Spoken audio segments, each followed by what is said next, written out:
बच्चों स्वागत है आपका हिंदी की कक्षा में। बेटे आज हम चैप्टर नंबर 5 का पार्ट नंबर 5 करेंगे, जिसका नाम है एक अर्थक प्रतीत होने वाले शब्द।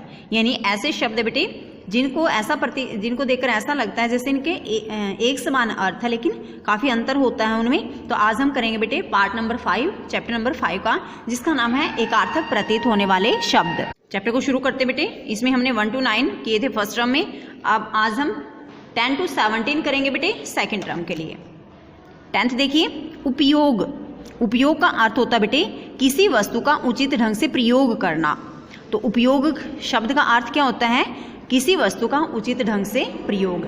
जैसे यहाँ वाक्य दे रखा बेटे कि बाजार में इतने अधिक नए उपकरण आ गए हैं कि सबका उपयोग जाना संभव नहीं है। उपयोग यानी कि किसी वस्तु का उचित ढंग से प्रयोग जान लेना संभव नहीं है। और दूसरा शब्द क्या दे रखा बेटे इसके एक समान अर्थ प्रतीत होने वाला दूसरा प्रयोग। प्रयोग यानी कि किसी वस्तु का सामान्य रूप से हम कैसे यूज करें, वह होता बेटे प्रयोग। यानी आजकल हर व्यक्ति मोबाइल का प्रयोग कर रहा है। आजकल हर व्यक्ति को मोबाइल कैसे यूज करते हैं, कैसे चलाते हैं, इसका अच्छे से पता है। तो यह किस में अंतर हुआ बेटे? उपयोग और प्रयोग में। नेक्स्ट देखिए, उपहास। उपहास का अर्थ होता है बेटे मजाक करते हुए किसी को अपमानित करना। जब हम किसी का मजाक उड़ाते हैं और सामने वाला थोड़ा महसूस करता है, अपने आप को अपमानित महसूस करता है, तो वह होता है बेटे उपहास। जैसे इसमें सेंटेंस दे रखा है, हमें कभी भी गरीबों का उपहास नहीं करना चाहिए, क्योंकि बेटे जो गरीब लोग होते हैं अगर हम उनका मजाक उड़ाएंगे तो वे महसूस करेंगे। नेक्स्ट है परिहास। परिहास का अर्थ होता है बेटे अपने हम उम्र लोगों के साथ मजाक करना। अपने हम उम्र लोगों के साथ जब हम हंसी मजाक करते हैं ना, तो वह महसूस नहीं होता और उसको कहा जाता है परिहास।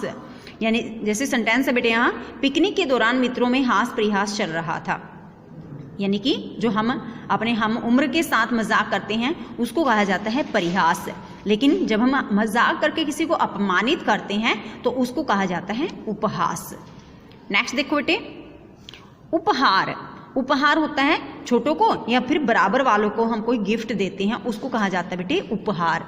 जैसे आदित्य के जन्मदिन पर उसे बहुत सारे उपहार मिले, तो वे उपहार किन्होंने दिया? तो छोटों ने दिया उनसे, या फिर जो बराबर वाले थे, तो वह क्या होते हैं बेटे? वे होते हैं उपहार।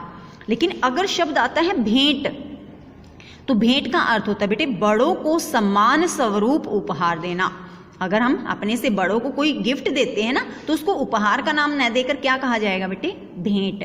जैसे सेंटेंस है इसमें, विद्यालय के वार्षिक उत्सव में अतिथि को स्मृति चिन्ह भेंट किया गया।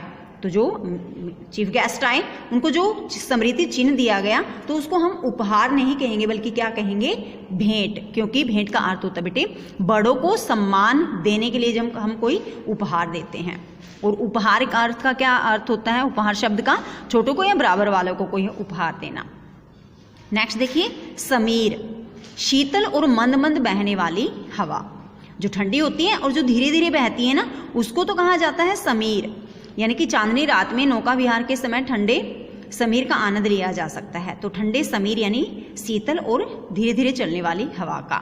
लेकिन अगर शब्द आता है पवन, तो पवन शब्द का अर्थ क्या है? कभी तेज कभी धीरे चलने वाली हवा। पवन देखते देखते आंधी में बदल गई। देखो बेटे ये दोनों ही शब्द ना, जब हम हवा का पर्यायवाची करते हैं ना, तो दोनों शब्द पढ़ते हैं हम, समीर भी पवन भी। वायु है जैसे हवा है, लेकिन दोनों के जो शब्द है ना, इनमें काफ़ी डिफरेंस है।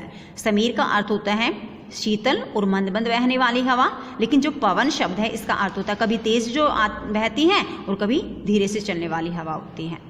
तो दोनों में भी काफ़ी अंतर है इनमें। नेक्स्ट देखो बेटे, व्यय।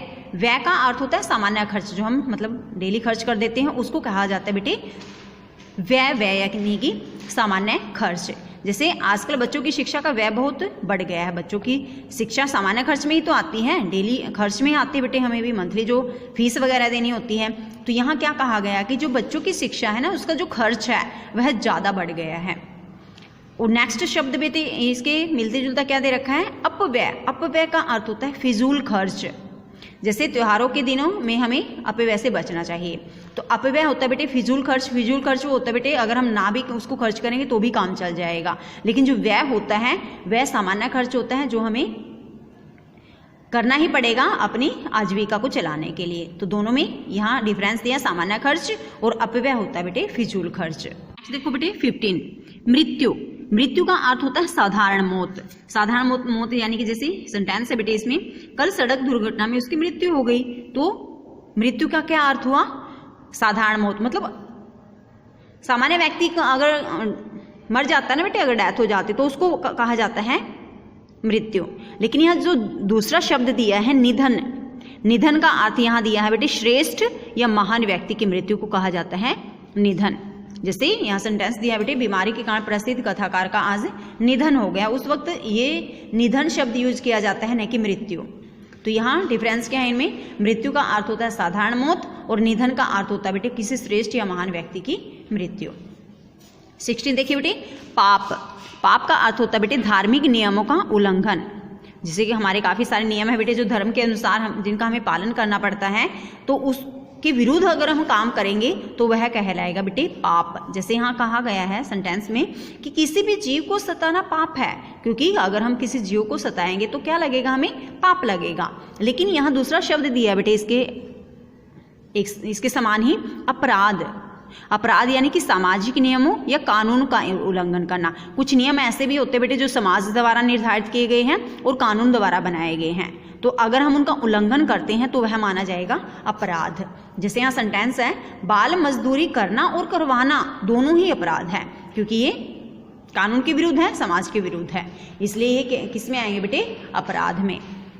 लास्ट देखो बेटे, दुख, दुख का अर्थ होता है किसी प्रिय व्यक्ति या वस्तु के खोने का दुख होना। कोई प्रिय चीज आपकी खो जाती है, कोई प्रिय व्यक्ति आपसे दूर हो जाता है, तो हाँ हम शब्द यूज करते हैं बेटे दुख। जैसे यहाँ सेंटेंस दिया बेटे कि डॉक्टर अब्दुल कलाम के निधन पर सारे देश ने दुख मनाया, क्योंकि कोई प्रिय व्यक्ति हमने खो दिया।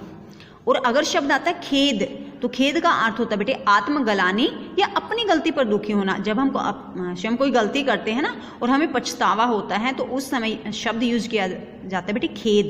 जैसे मुझे खेद है कि मैं कार्यक्रम में नहीं आ सका, तो हमें अपनी गलती पर दुख हुआ, आत्मग्लानि महसूस की हमने, तो उस वक्त शब्द यूज किया जाता है बेटे खेद। ये था बेटे हमारा 5th पार्ट चैप्टर नंबर 5 से। नेक्स्ट पार्ट हम नेक्स्ट वीडियो में करते हैं बेटे। ये हमने कंप्लीट किया है 1 to 9 हमारे फर्स्ट टर्म में आए थे बेटे, 10 to 17 हमने सेकंड टर्म में किए हैं ये।